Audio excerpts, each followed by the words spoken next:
Hello folks, I'm back out in the garage today.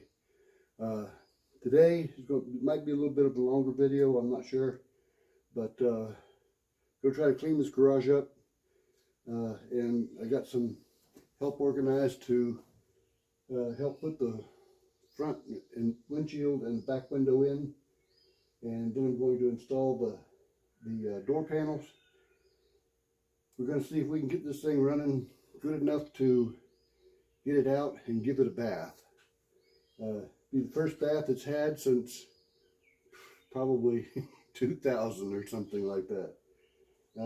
Been a long time, but I'm hoping to get that done and get the windows in so that I can park it underneath the carport, and then I want to start on the dashboard, getting that ready. I have found somebody that has seats. I was going to try to recover the seats myself, meaning buy the materials, sew it all up.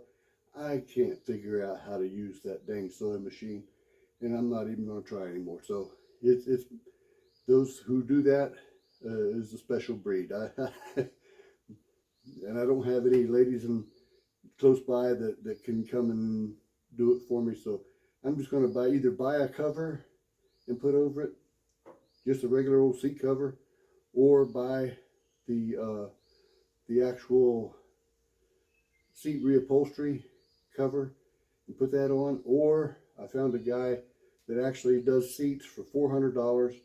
It'll have a little Chevrolet emblem on it. You can do it in whatever color you want, and you just have to take him your seat for trade. And that's how he makes his money, just flipping seats. I guess there's a lot of us square body guys out there that want nice seats. So that's what we're going to be doing in this video. I'm not sure how long it's going to take me to put this all together, but that's where we're going, except for the seats and the dash. Like I said, that's going to be later. I want to get this out of here so that I can put the dashboard on a couple of sawhorses or on a table and work on it without having to worry about if I spray anything getting it on the truck or whatever. But there is a couple of things that I wanted to show you, and I'll bring you right back for that. I'll bring you along for the ride.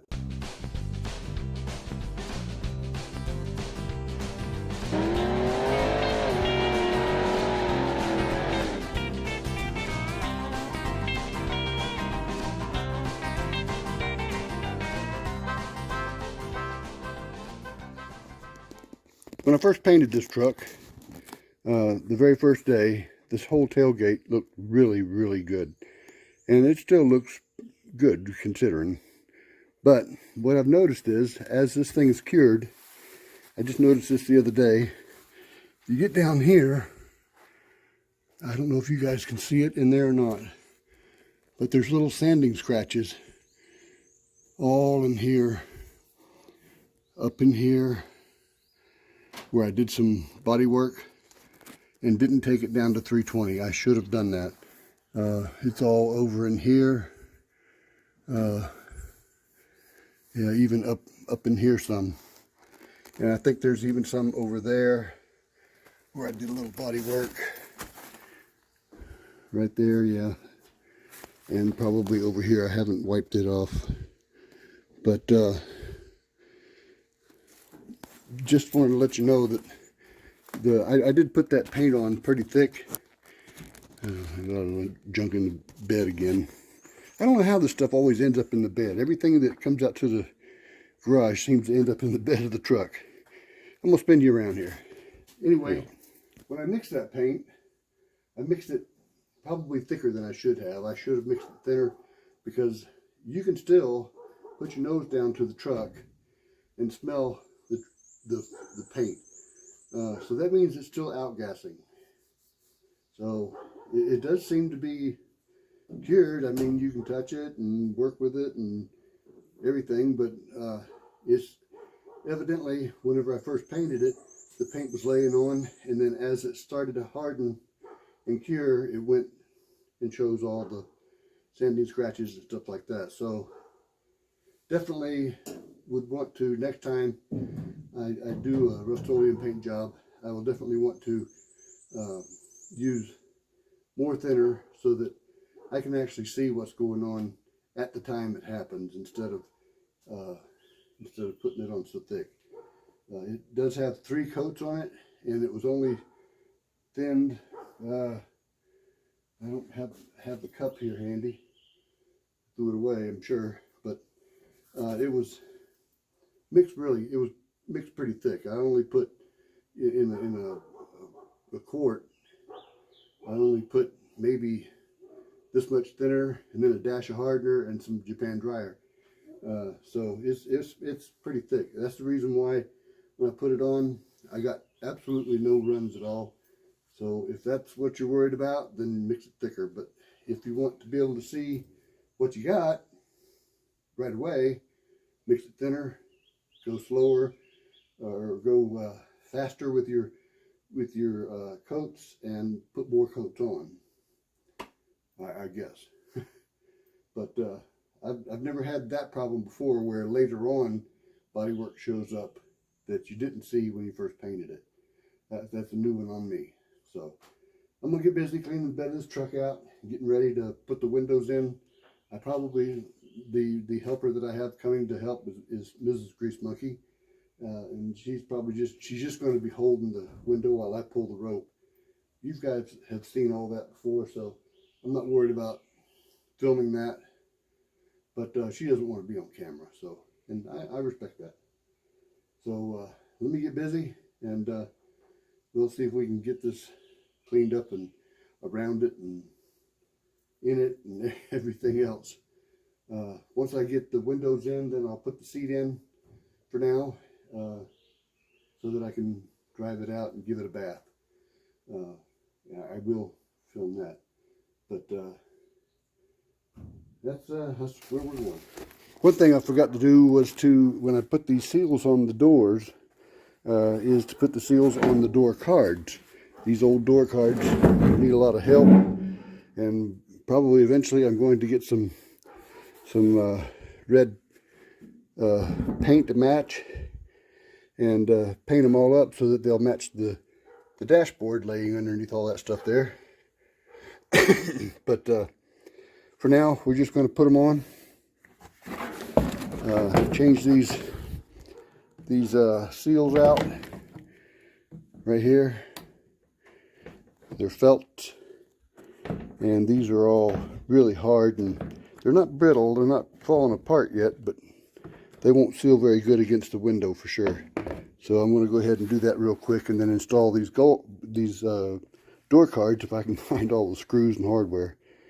So, all right, just want to let you know, did this one is I went first and bent these little tabs up right here. Don't know if that's needed, but I know that these door cards are the original from 1987, so they're probably pretty brittle. I didn't want to put any more force on them than I had to, so I bent these back so that it didn't have quite as much tension on it, and then took a screwdriver down between, caught it with a screwdriver, just tapped it once, and it popped right out. I'll try to demonstrate that on this next card so that you can see after I install that one. So I'll bring you right back. Not sure how well you're going to be able to see this, but I just took little screwdriver, and just bent that up like that, so there's not putting any extra force on the thing. And I'll do that with the rest of them, and then show you how I knocked it off. Okay. Like I said, the way I did it, down the area where it was, stuck the screwdriver down in there, and then just tap. And that, on the last one, knocked him right out. There we go. Hold it, because it slips all over the place. Right there. Got it. Next one. Got it. Next one. Got it. And this one's going to want to be a pain, huh? There it goes. And the rubber was just breaking off right in there. So here's the new piece. Nope, that's the old piece. On the other side.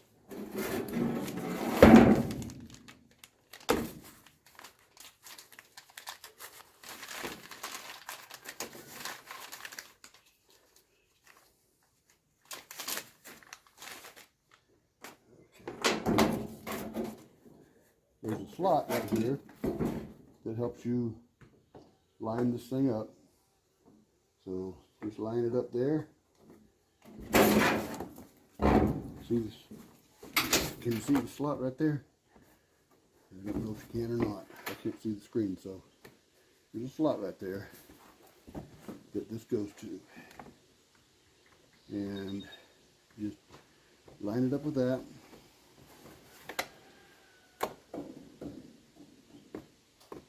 And bring the new piece on.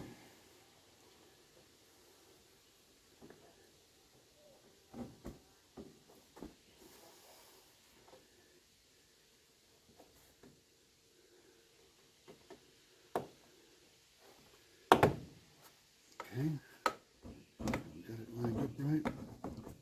Looks about right. Next one. Next one. Now you do want to be careful. This is made of metal. If you bend it, it'll have memory. So you gotta try not to bend it.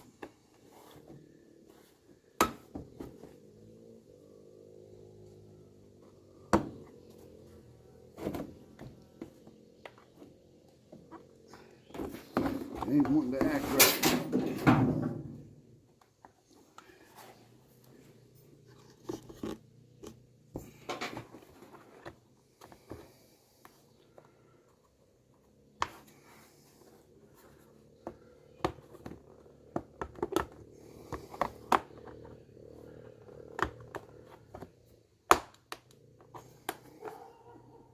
I think I need to go down just a little bit. Man, I hope I don't break this card with these things. Where's my screwdriver?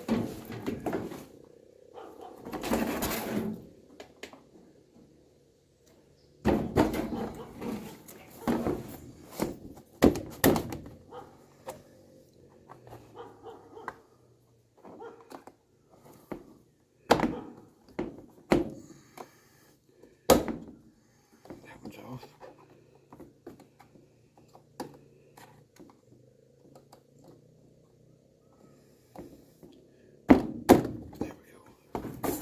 There's also, there's no way for me to show you this, but right here and here, there's tabs that these are supposed to go in between, and I must have missed that.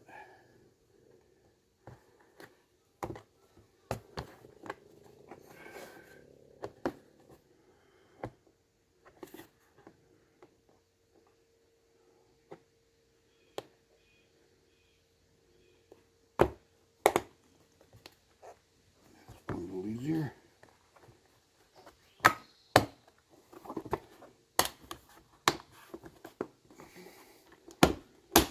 There we go.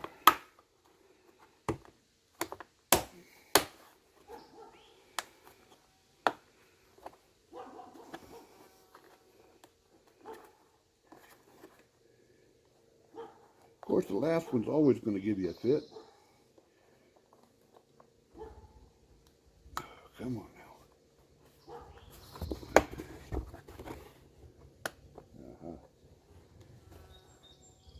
There we go.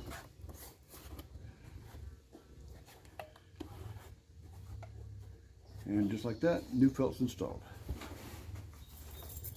Alright, now we just got to find the hardware for the door panels. Well, I got the old door cards on. I've been walking around this shop now for about an hour looking for these little chrome pieces that go in here. Missing on both sides. It's in a little container like that. somewhere, but I haven't found them yet. Anyway, the only thing that really gave me trouble was the two screws that were down in here. I couldn't get them out so that I could get them started to go down into the thing. Finally, it took me a while, but I finally got them knocked out with a hammer. And then those screws the heads were all boogered up from rust. So I just found some others with washers and did the same on both doors. That one over there, the screws were out. Maybe it didn't sit with the window open long enough or often enough or leak bad enough or something to get all rusty. But these two screws here, even when I took them off, they gave me a fit. But it's on. They ain't pretty. They're not going to be winning any kind of show for a show car, but I don't plan on putting it in one. So, but yeah, that's done at least. Now I still got to clean this out. I don't know how I got sidetracked on doing the door cards, but I guess because of those seals. But I'm gonna get busy cleaning this out and get ready to put the windows in. Well, I was going to try to start it up and just take it outside and clean up around it, and possibly even take it out and put it under the carport and put the windshield and the back window in out there. Plenty of room to move around, and started the truck up, went to go take it out, and had forward, no reverse. Checked the transmission dipstick. It was at least 2.5 quarts low. And then while I was fiddling around with that, with it running, it overheated, and now I got this everywhere. I'm pretty sure that I've got the wrong coolant in there, but that shouldn't have caused all this. And then also I've got somewhere fuel leaking right there, and one exhaust pipe is just soaked. You can see the drippings from that. Smells a lot like gas. The other side also has a little, but not quite as bad. So I don't know what's causing that. I can't imagine that only one side of the injectors would be that rich. I know it's 2 injectors, but I guess it could be that. One of them stuck wide open. It was running really good when I first started it, and then as it ran, it progressively got started missing, and so I'm assuming the plugs are fouling. I got a lot of mechanical work to do this thing, I guess. Not sure if I might not have to just enlist some help on this, because I have a hard time getting up in that engine bay. It's not like a car where you just bend over and you get your belly over the fender. Anyway, back to the drawing board. Well, as you saw, it was kind of a disappointing day. Couldn't find some of the parts to the door cards. Didn't get the windows installed. We got a lot more diagnosing to do on this engine.